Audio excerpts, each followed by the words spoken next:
안녕하세요. 푸케치북입니다. 이번에는 다이어트 불변의 법칙 제6장 끌고 가면 운동이고 끌려가면 노동이다 를 소개해 드리도록 하겠습니다.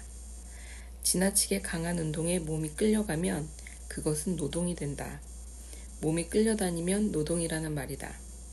매일 끌고 가는 운동만이 지속 가능하다는 사실을 명심하길 바란다. 끌고 가려면 어떻게 해야 할까? 그렇다. 운동이 즐거워야 한다.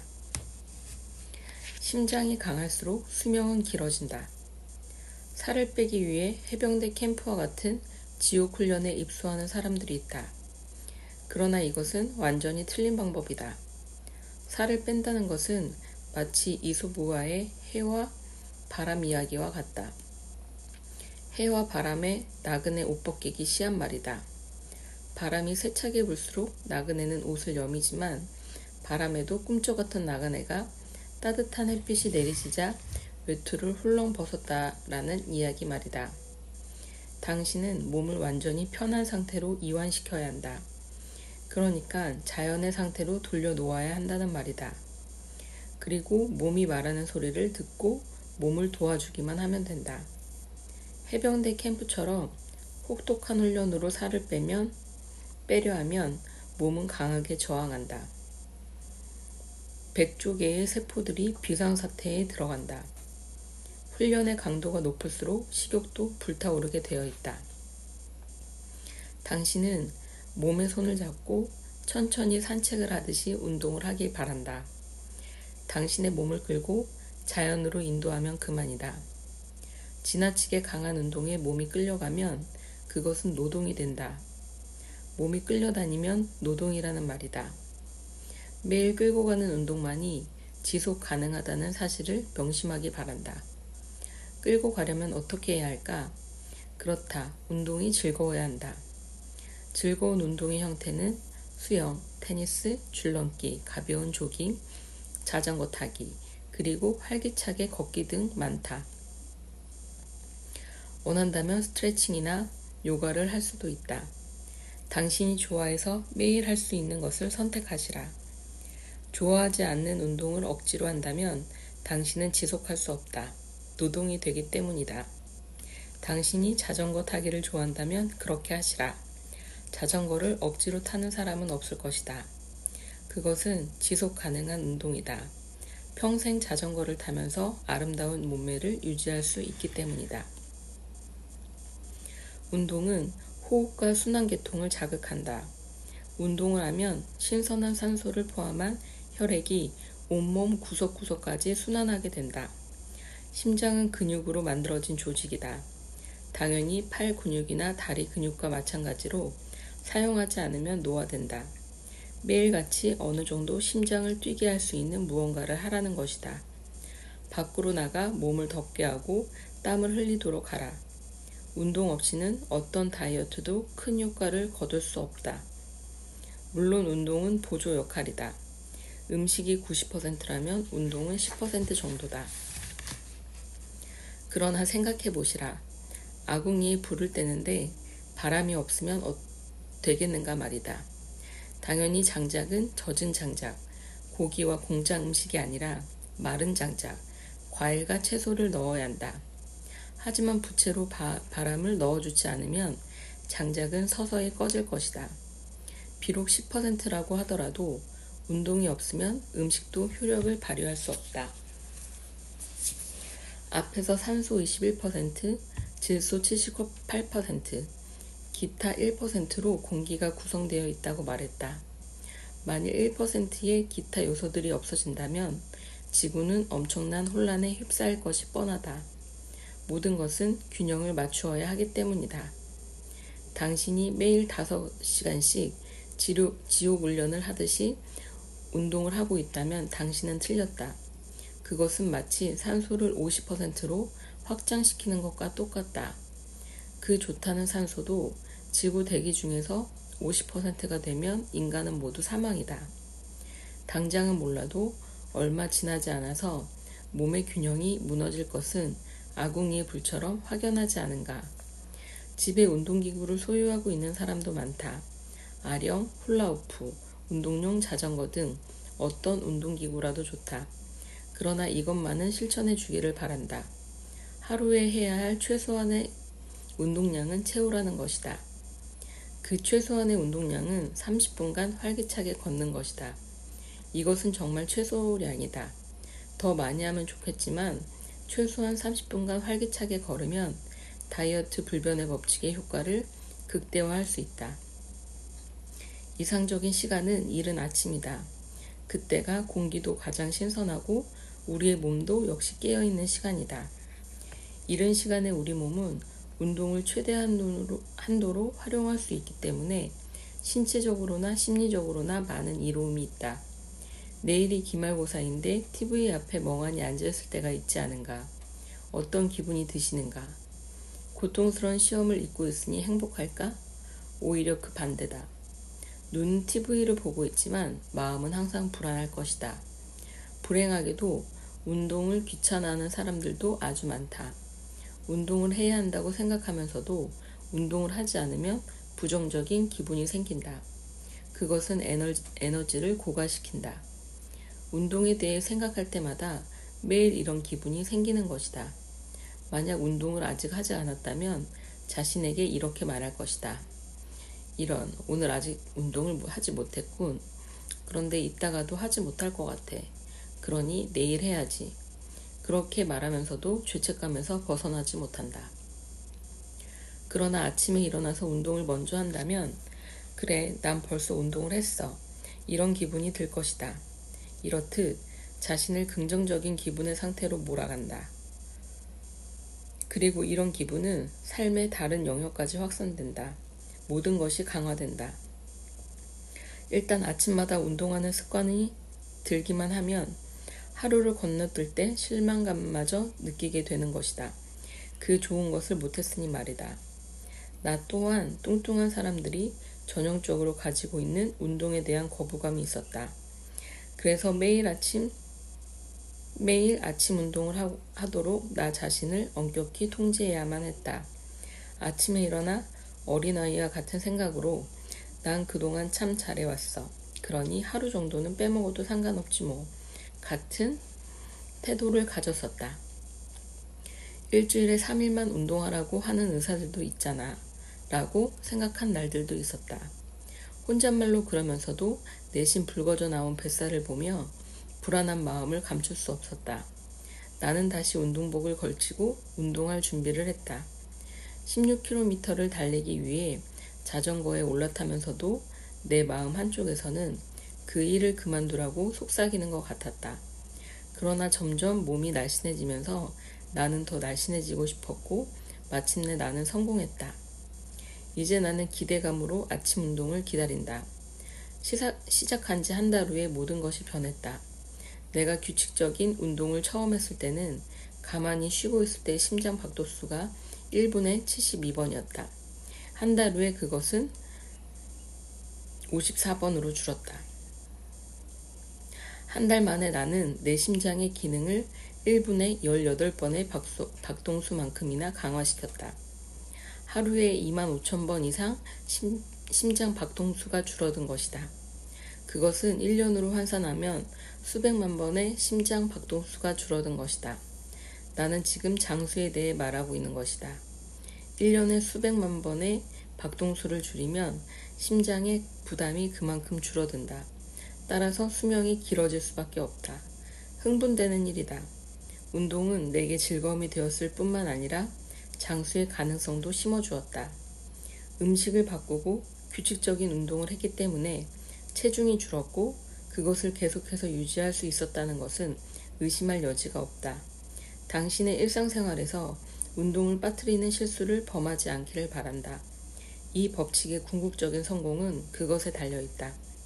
최소한 활기차게 걷는 것조차 할 수 없는 사람은 극소수에 불과하다. 식사의 원리가 새로운 생활 양식의 일부가 되어야 하듯이 운동 역시 중요한 역할을 담당해야 한다. 마른 장작에 부채를 붙이면 얼마나 신나게 타는지 아궁이에 장작을 떼본 사람만이 알 수 있다. 햇볕을 쬐면 왜 살이 빠질까? 나는 여기에서 두 가지 중요한 요소를 추가하고자 한다. 신선한 공기와 햇볕이다. 내가 이렇게 말하면 하비 선생님도 남들과 똑같이 고리타분한 말씀을 하시는군요. 라고 말한다. 그렇다. 내가 고리타분한 사람인지도 모르겠다. 그러나 나는 당신이 나에 대해 고리타분한 사람이라는 표현 대신에 몸의 원리와 자연의 원리가 하나라는 사실을 주장하는 사람이라고 말해주면 고맙게 생각하겠다. 우리는 지금 숨을 쉬는 공기로부터 얻는 자양분이 얼마나 많은지 깨닫지 못하기 때문이다. 신선한 공기는 이 지구상에 있는 모든 생명의 근원이 되는 햇빛과 함께 매우 귀중한 힘이다.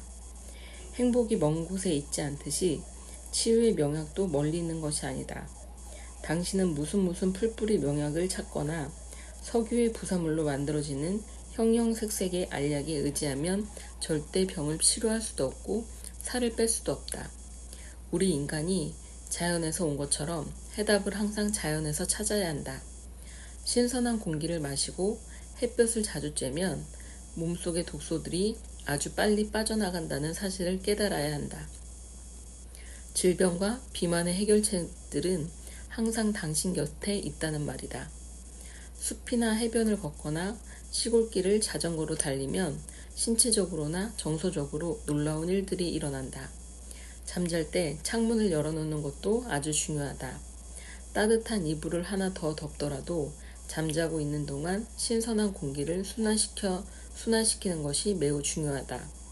동화줄기와 배출줄기 동안에 신선한 공기가 공급되면 막 뿜어낸 이산화탄소를 다시 몸에 넣지 않을 수 있으므로 훨씬 효과적이다. 세상에는 나처럼 진실을 추구하면서 살아가겠다는 사람들을 아찔하게 하는 상업적인 정보들이 마구 떠돌아다니고 있다.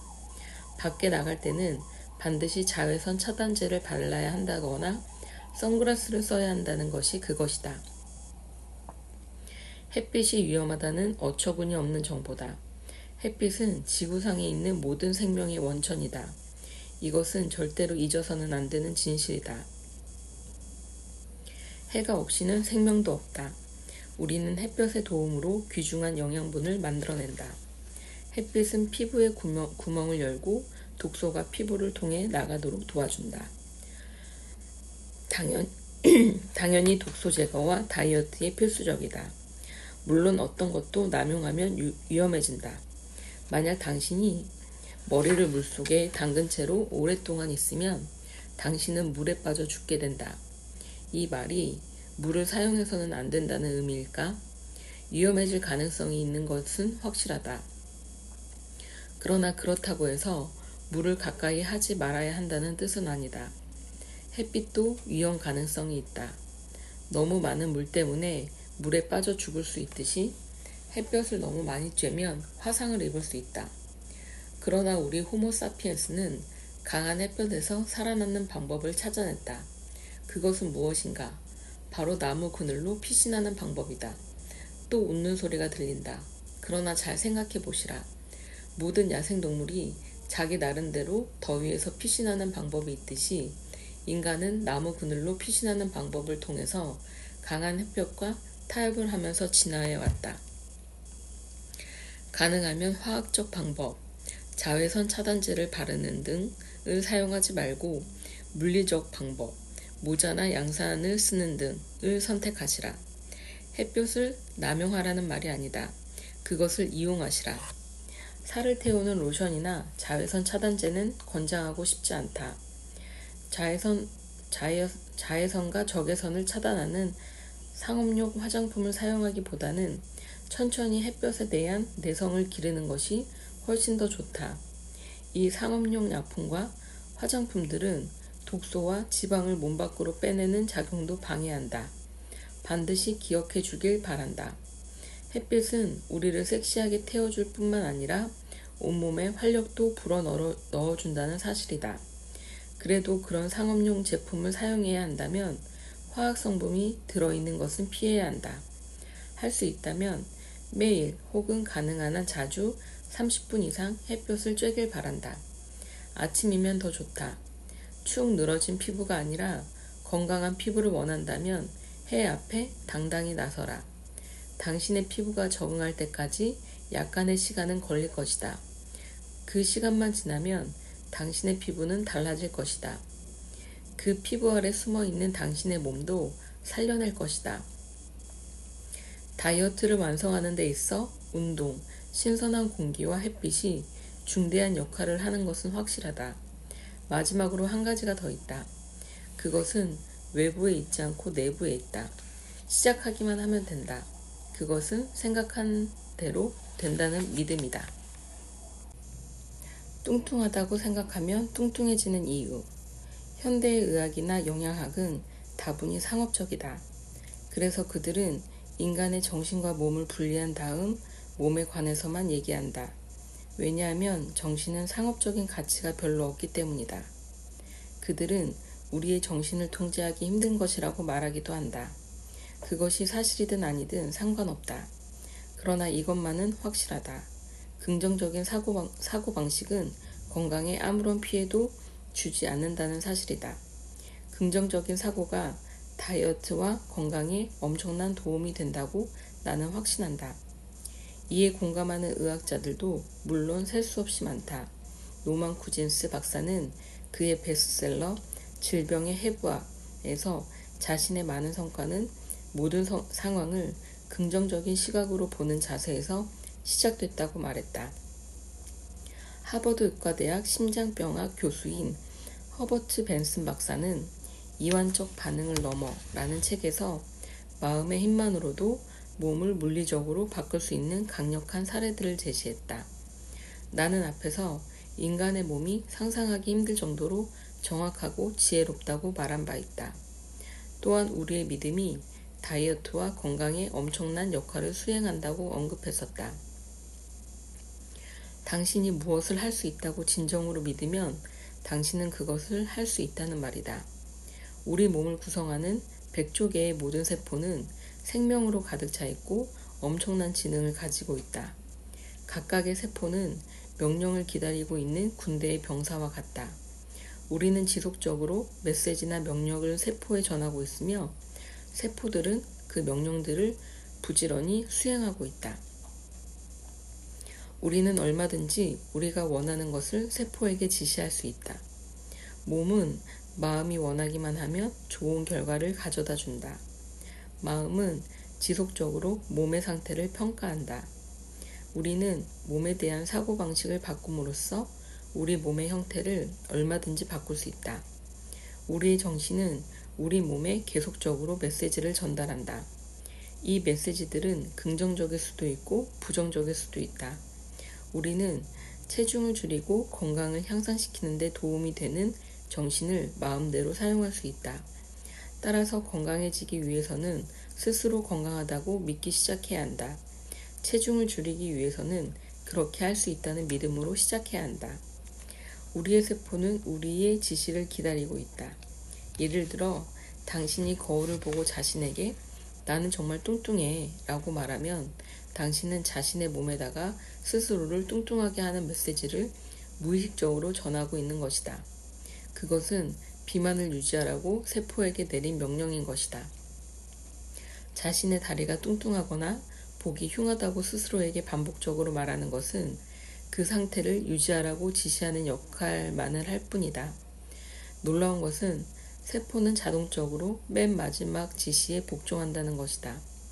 따라서 당신이 몇 년 동안 부정적인 사고방식을 가졌고 습관적으로 부정적인 메시지를 전했다고 하더라도 바로 지금 이 순간에 그 방향을 바꿀 수 있다. 부정적으로 생각하면 몸매는 부정적이 된다. 결코 긍정적인 몸매가 되지 않는다. 사업에서 엄청난 성공을 이룬 부자들에게 그 시발점이 무엇이냐고 물으면 대부분 긍정적인 마음이라고 답한다. 그들은 한결같이 부자와 가난한 자의 차이점은 세상을 긍정적으로 보느냐 부정적으로 보느냐의 차이다 라고 말한다. 가령 A는 어떤 사업을 시작할 때 그거 참 재밌겠는데 라고 말하고 B는 냉소적으로 웃으며 그게 말이 되나요? 라고 말한다. 누가 사업에 성공하면 A는 그 사람은 참 열심히도 하지만 즐겁게 일하더라고 라고 말하는 반면 B는 뒤에서 누가 돈을 대주고 밀어주기 때문에 성공한 거야 라고 말한다. A는 성공할 수밖에 없는 사람이고 B는 항상 세상의 불공정함을 비난하면서 실패하는 사람이다. 다이어트도 이와 크게 다르지 않다. 긍정적인 꿈을 꾸는 자만이 그 결실을 가져갈 수 있다. 해낼 수 있다는 긍정적인 메시지를 전해보시라. 뱃살이 처진 것 좀 봐 라고 말하지 말고 좀 더 유익한 말로 정정해보시라. 뱃살을 좀 빼야겠어 라거나 허벅지는 가늘어지고 있어 혹은 나는 반드시 살을 뺄 거야 라는 메시지를 줘보시라. 그렇게만 하면 당신의 몸은 이 긍정적인 암시를 반영하여 부정적인 정신을 폐기시킬 것이다. 당신은 사실상 자신의 몸에게 체중을 줄이라고 명령한 것이다. 레오나르도 다빈치로부터 아인슈타인까지 세상에 알려진 위대한 사상가들은 한결같이 말한다. 우리가 알고 있는 것은 우리가 알아야 할 것의 작은 점에 불과하다고 말이다. 많이 배우면 배울수록 배워야 할 것이 더 많다라든가 우리가 알면 알수록 우리가 알지 못하는 것이 얼마나 많은지를 더 실감하게 된다와 같은 말들이 그것이다. 거대한 지식의 총체로부터 새로운 정보가 나오는 것이다. 인체의 작용에 대해 배워야 할 것이 얼마나 많은지 우리는 감히 짐작조차 할 수 없다.